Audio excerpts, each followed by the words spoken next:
दत्ताची स्वारी करुणी आली संचार विश्वाचा, साऱ्या संचार विश्वाचा.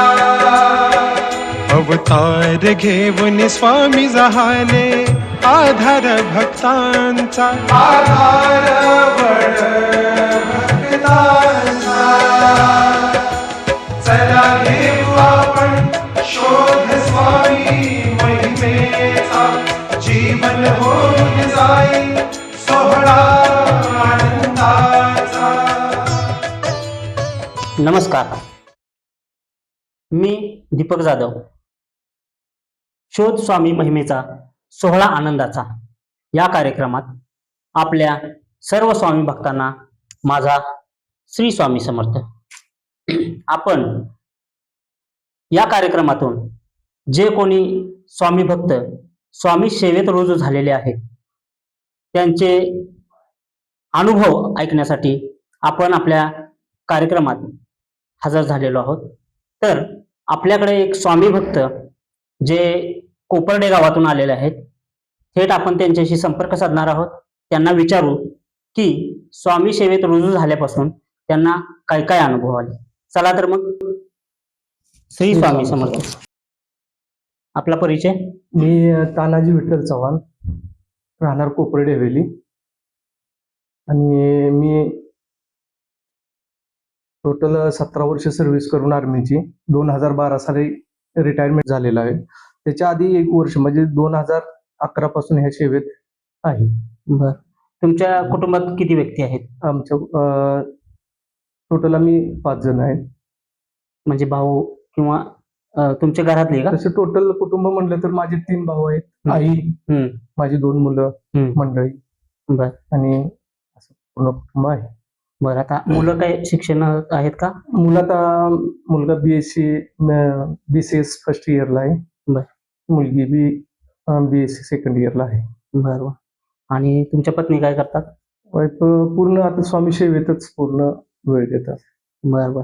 म्हणजे तुम्ही आता याच्या आधी मिलिटरीत सर्व्हिस केली, होय, म्हणजे देश सेवा केली, होय, आणि आता तुम्ही स्वामी सेवेत रुजू झाला. होय. म्हणजे ही भाग्याची गोष्ट आहे. होय. म्हणजे तुमचा वेळ जो रिटायरमेंट नंतरचा आहे होय. तो तुम्ही स्वामी सेवेसाठी दिलेला आहे. सेवेत पूर्ण वेळ.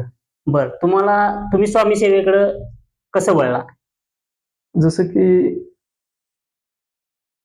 माझ्या मंडळीला एक छोटासा व्हेरिकोज व्हेनचा त्रास होता. गेले म्हणजे त्या सेवेत यायच्या आधी 8 वर्ष अगोदर पासून होता.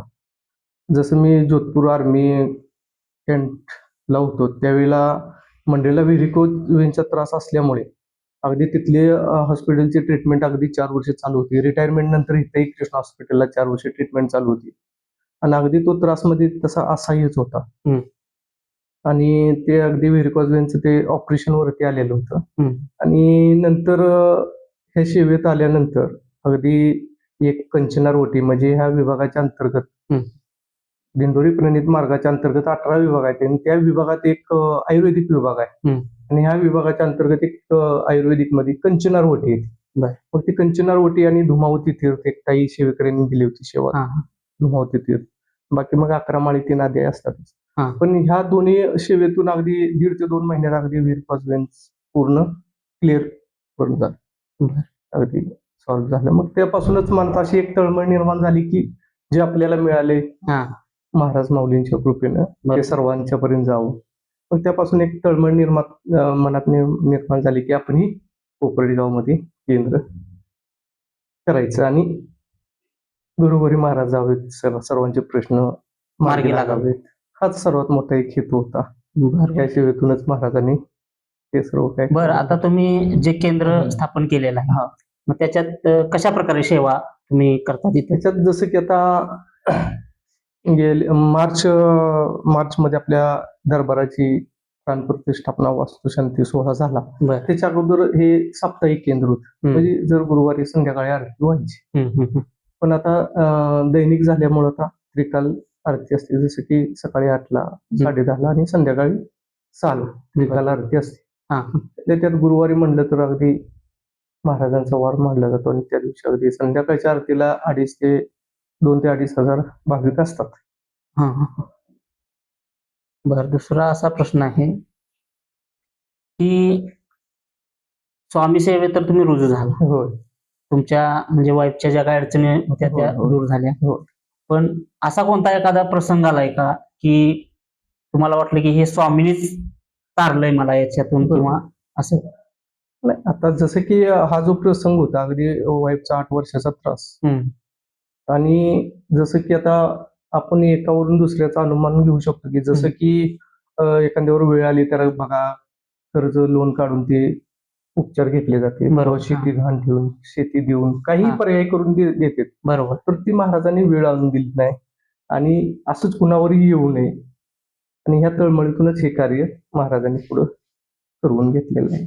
बरोबर. आता तुमच्या आणि केंद्रात जी तुमची सेवा असते गुरुवारची, होय. तुम्ही म्हणला की आरती वगैरे असते आरती. मोठ्या प्रमाणात, तर कोणते भाविक जास्त असतात त्या सेवेसाठी? तर बघा, आपलं दिंडोरी प्रणित मार्गाच्या अंतर्गत म्हणलं तर महिला वर्ग अगदी 80% असतात, पण एकमेव म्हणजे बऱ्यापैकी आता इथं युवा पिढी सुद्धा अगदी बऱ्यापैकी आहे, पुरुष वर्ग बी बऱ्यापैकी अगदी 80% म्हणण्यापेक्षा अगदी महिला वर्ग 60%, पुरुष वर्ग 40% अशा प्रमाणे आहे आता. आता बऱ्यापैकी. याच्या आधी म्हणजे स्वामी सेवेत यायच्या आधी तुम्ही हा. तुम्ही तुमच्या घरच्या देवांची वगैरे सेवा करत असाल, होय होय. पण त्या सेवा करण्यात आणि स्वामींच्या सेवेत आल्यापासून हम्म. या दोन्हीतला फरक काय आहे? अगदी खूप मोठा फरक आहे. जसं की आता ह्या मार्गाच्या म्हणजे या दिंडोरी प्रणित मार्गाच्या अंतर्गत 18 विभाग आहे, हम्म. आणि या विभागाच्या अंतर्गत एक देवघर देवारा म्हणून विभाग आहे. बरं. मग ह्याच्या अंतर्गत जसं की देवघर कसं असावं, त्याच्यातील देव कसे असावेत, आणि त्यांची प्राण प्रतिष्ठापना कशी करायची, बरं. हे सर्व त्याच्या अंतर्गत येत. जसं की आता जसे माझ्यात ते प्रबळीच्या निर्माण झाले की आपण एक कोपर्डेत केंद्र निर्माण म्हणजे करायचं.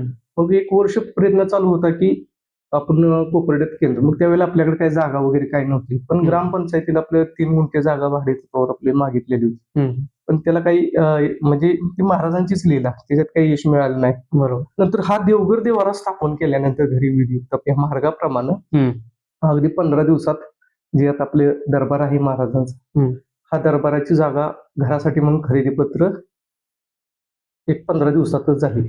हा. देवघर देवारा स्थापन केल्यानंतर ही सर्वात मोठी प्रचिती. बरं बरं, ठीक आहे. आता तुमच्या केंद्रामध्ये तुम्ही अजून काय काय भक्तांना सेवा देता, होय. म्हणजे त्यांच्या काय अडचणी असतील, हो, अगदी. त्यांचे काय प्रश्नोत्तरे असतील, हो. हे पण तुम्ही असं करता असं आम्हाला समजलंय. हो, सर्व अगदी आम्ही म्हणजे आम्ही सर्व सेविकरी असतो, हा हा. आणि ह्याच्यात 18 विभागाच्या अंतर्गत एक प्रश्नोत्तराचं पण असते. मग त्या प्रश्नोत्तराच्या माध्यमातून मग मेडिकलची असो, प्रापंचिक अडचणी असो, अगदी बघा आज युवा पिढी व्यसनाधीन कशी होत चाललेली आहे, ह्याच्यावर सुद्धा सेवा देऊन त्यांचं ते निर्मूलन केलं जातं. बालसंस्कार वर्ग, जसं की माऊली आपलं म्हणतात की जसे संस्कृती टिकली तर आपला देश टिकेल. बरोबर. आणि आपली सगळ्यात महत्वाची संस्कृती, मग ही युवा पिढी आणि बालसंस्कार वर्गाच्या माध्यमातून हा समाज घडवला जातो. आता आपण सर्व भारतामध्ये म्हटलं तरी चालेल, हो. स्वामी भक्तीची एवढी म्हणजे स्वामी भक्त जे आहेत त्यांची संख्या वाढतच आहे, म्हणजे कमी काय होत नाही. अगदी बघा, देश विदेशातील केंद्र म्हटलं तर आज 8,500 ते 9,000 संख्या चाललेली आहे. बरं. अगदी अमेरिकेमध्ये सुद्धा आपले केंद्र आहेत, तिथे सुद्धा बालसंस्कार वर्ग घेतले जातात. ठीक आहे. नेपाळमध्ये घेतले जातात. ठीक आहे. म्हणजे बाहेर देशातही बाहेर स्वामींचं देशातही आहेत. पुष्प वाढत चाललेलं आहे. अगदी आपले गुरुमाऊलींचे पुत्र नितीन भाऊ म्हणून देश विदेश ग्रामाभियान सर्व ते बघतात. त्यांच्याकडे पूर्ण तो विभाग असतो. बरं. म्हणजे आता तुमच्या घरातील सर्व व्यक्ती हे स्वामी सेवेत, अगदी सर्वजण सेवेत असतात पूर्ण वेळ अगदी. मग असा ज्या वेळेला तुम्ही पहिल्यांदा स्वामी सेवेत रुजू झाला, मग तुम्हाला काय अनुभव आले, त्याच्यानंतर तुम्ही पहिल्यांदा कुणाला सांगितलं? अगदी सर्वात मोठा हा अनुभव म्हणजे मंडळीचाच, माझ्या वाईफचा विहिरीपाजवींचा जो त्रास दूर झाला. त्याच्यानंतर अगदी महाराजांनी क्षणोक्षणी परिस्थिती अगदी एवढा मोठा दरबार करून घेतला. नाही, तुमच्या मित्राला किंवा नातेवाईकामध्ये असं कुणाला तुम्ही माहिती दिली की बाबा तुम्ही स्वामी सेवेत रुजू व्हा, तुमच्या अडचणी दूर होतील. नाही, आता कसं आहे, ह्या विभागाच्या अंतर्गत जसं की आता आरती नंतर जे मार्गदर्शन होतं, हा. त्या मार्गदर्शनात हे सर्वांच्या अनुभूती बुद्धी ज्या ज्या प्रचिती आलेल्या हा. त्या सर्व सांगितले जातात. बरं. ठीक आहे. आणि त्याच्यातूनच आज जवळजवळ सगळे सेवेकरी जुळत चालले आहेत. आज लाखोच्या संख्येनं जुळत गेलेले आहेत. अगदी लाखोंचे प्रश्न महाराज मौली बरोबर. मार्गी लावत असतात. हं. ठीक आहे. आपण सर्वजण निमित्त मात्र असतो. बरोबर. प्रत्येक कृती महाराजच आहे. महाराजच ते सर्व काही करून घेत असतात. बरोबर. स्वामींच्या आज्ञेशिवाय हो. कोणतीच गोष्ट घडू कोणतीच शकत नाही. गोष्ट घडू शकत नाही. बरं, आता तुम्ही जे स्वामी भक्त आहेत होय. त्यांना जे नवीन आले असतील हो. किंवा आता काही जणांना माहिती नसेल माहिती. स्वामी सेवा काय आहे किंवा हा. का करावी, तर त्यांच्यासाठी तुम्ही काय संदेश द्याल? त्यांच्यासाठी हा संदेश राहील की आज जे सेवेकरी नुसते येऊन गेलेले आहेत, हम्म. त्या सर्व सेवेकऱ्यांनी एवढी मोठी प्रचिती आलेली आहे आणि क्षणोक्षणी महाराज प्रचिती देत असतात. हम्म. अगदी कोणताही कसलाही प्रश्न असो, हम्म. सर्वांची मार्गी लागत असतात. तर जे आतापर्यंत आलेले नाहीत त्यांनी अगदी अवश्य एक वेळ येऊन भेट द्यावी आणि त्या अनुभूती प्रचिती घ्याव्यात. हम्म. महाराजांच्या चरणी सेवा रुजू करावी. हम्म. 11 माळी, 3 अध्याय, पंचमाहिनी आणि पितृसेवा, ह्या 4 सेवेतूनच बऱ्यापैकी बघा आपले सर्व प्रश्न मार्गी लागत असतात. तर हे सर्व आपण सर्वांनी प्रचिती घ्यावी, येऊन एक वेळ सेवा घ्याव्यात, सेवा रुजू कराव्यात. बरं, आता आपण हा कार्यक्रम चालू केला आहे, म्हणजे हा पहिलाच भाग आपला असणार आहे. हा. तर कार्यक्रमाचं नाव आहे शोध स्वामी महिमेचा, सोहळा आनंदाचा. म्हणजे आपण या कार्यक्रमातून जे भक्तगण असतील, हो. स्वामी सेवक असतील, त्यांचे जे काही अनुभव आहेत होय. ते लोकांपर्यंत पोहोचावे बरं. म्हणून हा आपण कार्यक्रम चालू केलेला आहे. होय. तर हा कार्यक्रम लोकांना आवडेल का? अगदी त्याच्यातून लोकांना अशा प्रचिती आलेल्या आहेत आणि येत राहणार आहेत आणि अगदी अवश्य आवडणार आणि त्याच्यातून त्यांना अनेक प्रचिती अनुभव येत राहणार आहेत. म्हणजे जे काही लोकांना अनुभव आलेले आहेत होय. ते इथं आपल्या मालिकेत इथून ज्या वेळेला त्यांच्यापर्यंत पोहोचतील, येणाऱ्या सेवेकऱ्यांच्या माध्यमातून येणाऱ्या ज्या प्रचिती आहेत ते समाजापर्यंत सर्वांच्यापर्यंत पोहोचतील, त्यावेळी अगदी सर्वजण जोडली जाणार आहेत. बरोबर. म्हणजे यातून आपली स्वामी सेवा, म्हणजे आमच्या हातूनही स्वामी सेवा घडेल अगदी आणि स्वामींच्या आज्ञेमुळेच आम्ही हा कार्यक्रम चालू केलेला आहे. त्यामुळे स्वामी आम्हाला पण त्याच्यात यश देतील आणि स्वामींचा प्रसार चांगल्या पद्धतीने होईल आणि लोक स्वामी सेवेकडे वळतील, हीच अपेक्षा ठेवून हा आम्ही कार्यक्रम छोटासा चालू केलेला आहे. आणि खूप चांगला प्रतिसाद मिळेल ह्याला कार्यक्रमाला आणि ह्याच्या माध्यमातून सेवेकरी जोडले जातील आणि अगदी सर्व ठिकाणी, जसं की माऊलींचं म्हणणं आहे की हे जे केंद्र आहेत, वाड्या वस्ती अगदी सर्व ठिकाणी व्हावेत. बरोबर. आणि या गोष्टींना सुद्धा पूर्ण चालना मिळत राहील या माध्यमातून. बरोबर. आपण आमच्या कार्यक्रमात आलात, आमच्या कार्यक्रमाची शोभा वाढवली, त्याबद्दल आपले धन्यवाद. श्री स्वामी समर्थ. अक्कल कोटी भरे दरबारी, पाहे भक्त सोहळा सुखाचा, पाहे भक्त सोहळा सुखाचा. चला घेऊ आपण शोध स्वामी महिमेचा, जीवन होऊन जाई सोहळा आनंदाचा.